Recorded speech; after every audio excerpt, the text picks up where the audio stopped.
Hello friends, welcome back to my channel Mukesh English. This is your favorite YouTuber Mukesh Soni. Friends, in this video I'm going to revise the complete syllabus of second semester BA General English SEP syllabus under Bangalore North University. So dear BNE students, your exams are approaching and this is the right time to revise the whole syllabus through this video.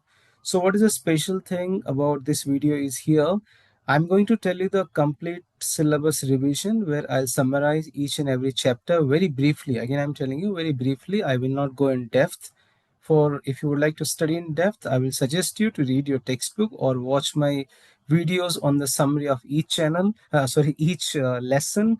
So if you want to get a revision, so this video will definitely help you a lot where I'm going to revise the whole chapter. I will also tell you that what kind of questions will be asked in the grammar section, what is the marks weightage as well. And anyway, I have already done the summary of all the chapters, the model question paper discussion. So let's revise the whole syllabus for the examination purpose. I'll be quite rapid because it's a revision. So let's begin it. So let's have a glance at the syllabus. We have these 6 chapters from the literature component, which have the weightage for 40 marks. Then we have these 10 important topics from the grammar, which have the weightage for 40 marks. So totally question paper will have the weightage for 80 marks, duration for the examination 3 hours. So the lesson number 1, Hot Noon in Malabar. It's a poem by Kamala Das. So, Hot Noon in Malabar by Kamala Das describes the intense heat of midday in Malabar, which is a very famous place in Kerala. The poem shows the different people present at this time, like beggars with winning voices, men from the hills selling parrots and the fortune cards, Kurawa girls who read the palms with tired eyes. So there are also bangle sellers spreading colorful bangles on the dusty road. The poet paints a very vivid picture of the busy, dusty streets filled with these people and their daily struggles under the hot sun. The poem also talks about the strangers who look into the houses with the very suspicious and silent eyes. Their voices, when heard, are very wild and loud, like the sounds from the jungle. The noon is full of wild energy, wild thoughts, and the wild emotions. The poet feels the heat and the wilderness deeply, but his house is far away. I'm sorry, this place is far away from his home. So he's feeling a strong pain of separation and he's longing for this Malabar place. So, overall, the poem captures the busy life, the heat, and the emotional intensity of a hot noon in Malabar. That's about lesson number 1. Lesson number 2, another poem, Do Not Go Gentle Into That Good Night by Dylan Thomas. The poem urges people, especially the elderly, to fight against death, not accept the death very easily or very passively. The poet uses the phrase, Do not go gentle into that good night, to tell us to resist the end of life with passion and strength. He repeats one line, Rage, rage against the dying of the light, to encourage a fierce struggle against death. The poet believes that even though death is natural and inevitable, we should face it with courage and defiance. In the poem, Dylan Thomas talks about different kinds of men: wise men, good men, wild men, and grave men who all resist death in their own ways. Despite knowing that death is coming, they fight to live fully and leave a mark. At the end, the poet speaks directly to his own father and asking him to fight against death, not to give up easily. So, overall, the poem is a powerful call to live life fiercely, resist giving up until the very end. That's lesson number 2. Lesson number 3, Shubha. It's a story by Rabindranath Tagore. So the story is about a girl, Shubha, who cannot speak, though everyone expected her to be very eloquent because of her name. Her elder sisters were married off, but Shubha remained unmarried, which worried her family and the village. People treated her as a burden and spoke about her problems openly. forgetting that even though she couldn't speak, she could hear and feel everything. She comfort in nature, she gets comfort in nature and the silent companionship of animals. She will always be in the company of two cows, goat, and kitten, and she's also in the company of a young boy whose name is Pratap, who is a fisherman who enjoyed her quiet presence. When Shubha's parents finally arranged a marriage and took her to Kolkata, she was dressed up to hide her true self. Her groom and family soon realized she was mute and no one could understand her feelings or language. Shubha felt lonely and helpless in her new home, missing the familiar faces and comfort of a village. So the story highlights the challenges faced by those who are different and the loneliness that comes from being misunderstood. Next lesson, The Lottery Ticket by Anton Chekhov. It's another story. Ivan Ivan Mitrich and his wife. There are two characters. One is Ivan Mitrich and his wife. Ivan Mitrich and his wife are living a very modest life with small income. One evening, after dinner, his wife reminds him to check the newspaper for the lottery results because she still has her lottery ticket. Ivan, who usually doesn't believe in the luck, he looks at the list and suddenly he notices that their lottery series number among the winners. Their lottery series numbers are among the winners. This shocks him and fills him with excitement and hope. Both start imagining what they would do if they had really won the prize money. Like they will buy an estate, they will travel abroad, they will live a new and comfortable life. They start imagining dream life. However, as they continue dreaming, Ivan's thoughts start to change. He begins to suspect his wife. He thinks she will be stingy with the money. He's worried about how the relatives will be demanding for money and the relationship would become strained.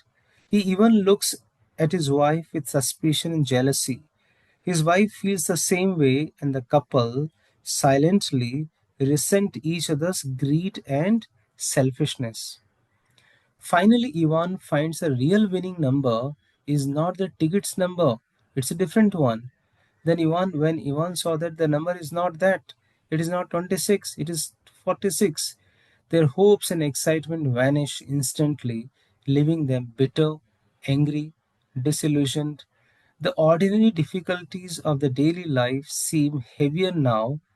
Ivan even makes a dramatic remark about ending his life because of the disappointment.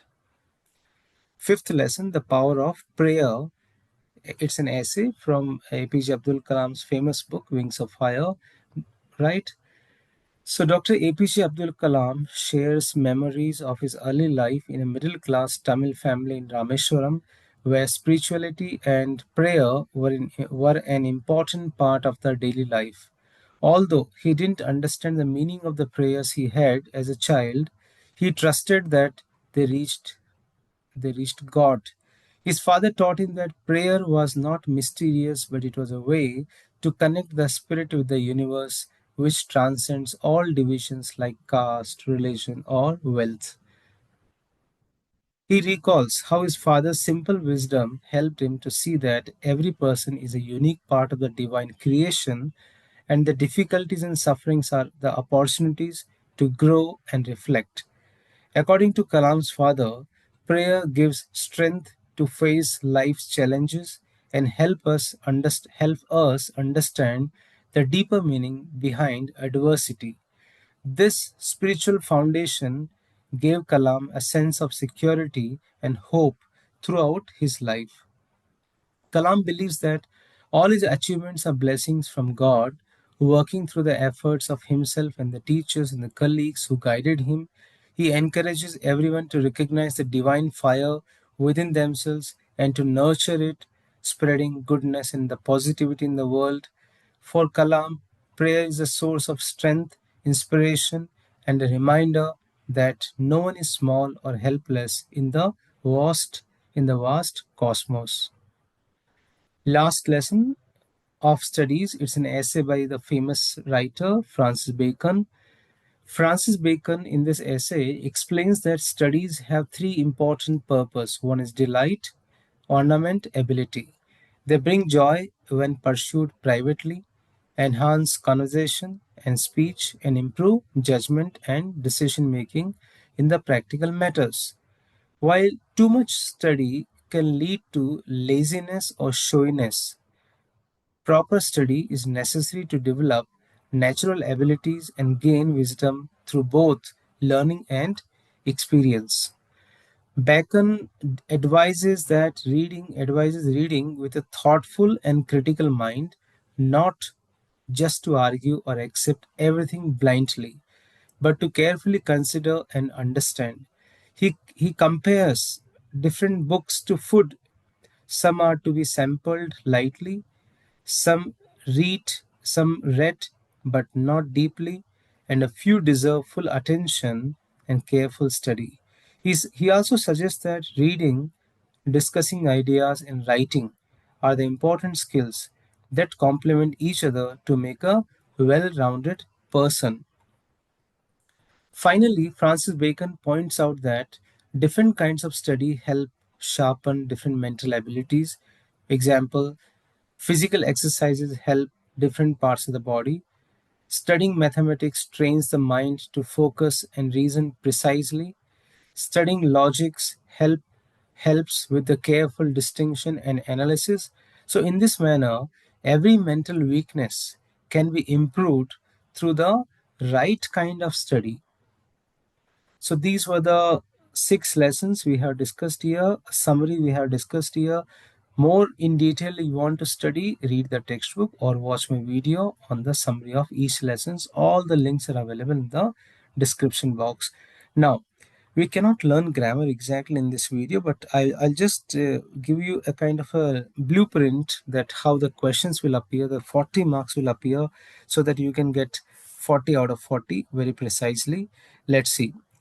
The very first question you'll be asked here, 3 marks, 3 questions will be here from active and passive listening and verbal and non-verbal communication. What is active listening? What is passive listening? What is body language? Right? Difference between listening and hearing. Examples. Okay. So 3 questions will be asked. One is true, false, and two are the one-word answer, one-line answer. So you can watch my video on active passive listening, verbal non-verbal communication. Next question in the grammar section, you'll be here 4 marks questions where a situation will be given here where you need to give the instructions. For example, give instructions how to withdraw money from the ATM. So you need to give 5, 6 instructions. Then there'll be 2 questions where the 2 dialogues will be given. Incomplete dialogue, you have to fill the dialogue. Again, another question, you have to create the dialogues based on the given situation. So 4 marks questions. Then there will be an exclusive question only to write dialogue on a given situation again for the 2 marks. Next question, comprehension passage. A passage will be given. You need to read the passage and you need to answer 5 questions based on this passage. Next question, paragraph writing on given topic. Here, you have to develop a paragraph in 100 words. 2 topics will be given. You need to select any one topic and write precisely, briefly, simple language, give the heading, give the title to the paragraph, and paragraph writing for 4 marks, only one question with choice. Then do as directed. In this section, this is very important and a very scoring one. You are getting 10 out of 10. How? Homonyms, homophones, one word substitution, prefix, suffix, synonym, antonym. These are the different topics, but don't worry, the questions will appear something like this. Like fill in the blanks with the correct homonym, 1 mark. Fill in the blanks with the correct homophones, 1 mark. Select one which is appropriate. Then 2 marks questions, again one word substitution. Then prefix, then suffix, synonym, antonym of the word. Then identify the 2 words from which the word brunch has been formed. So if you want to know the answer of these questions, I'll suggest you to watch my video on the model question paper discussion. The link is available in the description box. So you can watch my model question paper video. Then correct forms of the tense. So here this is about the tenses. You need to go through the tense properly. 6 blanks will be given, 6 questions will be given. You need to answer 6 questions. Then direct indirect speech, where vice versa, direct to indirect, indirect to direct, 4 marks. So very special videos done on direct and indirect speech. You can see the link in the description box. Then the last question, active to passive voice, passive to active voice, vice versa, for 4 marks. Now how these 3 questions will appear here, just have a look at this question paper pattern. Here correct from the tense. So computer store, it rained, Rita has, why did you come, sun sets, he has been writing, right? So direct to indirect speech, here direct speech, here indirect, here direct. So if you want to go through the solution of this question paper, you need to watch my video on model question paper. So the model question paper video is already in the description box. I mean to say the link, you or in the playlist, you can see there you will get more ideas. And also watch my video on the grammar, that's going to help you a lot. All the videos links are in the description box. Just check the description box or the playlist. So friends, this is how I have revised your second semester BA complete syllabus with summary, with guidance I have given here, and that's going to help you a lot to get the best marks in the examination. Wish you all the best for your examination, and stay connected with my channel for the for the third and the fourth semester as well. If you have not yet subscribed the channel, please do it. So good luck. Let's meet in the next semester, in the third semester. Bye bye.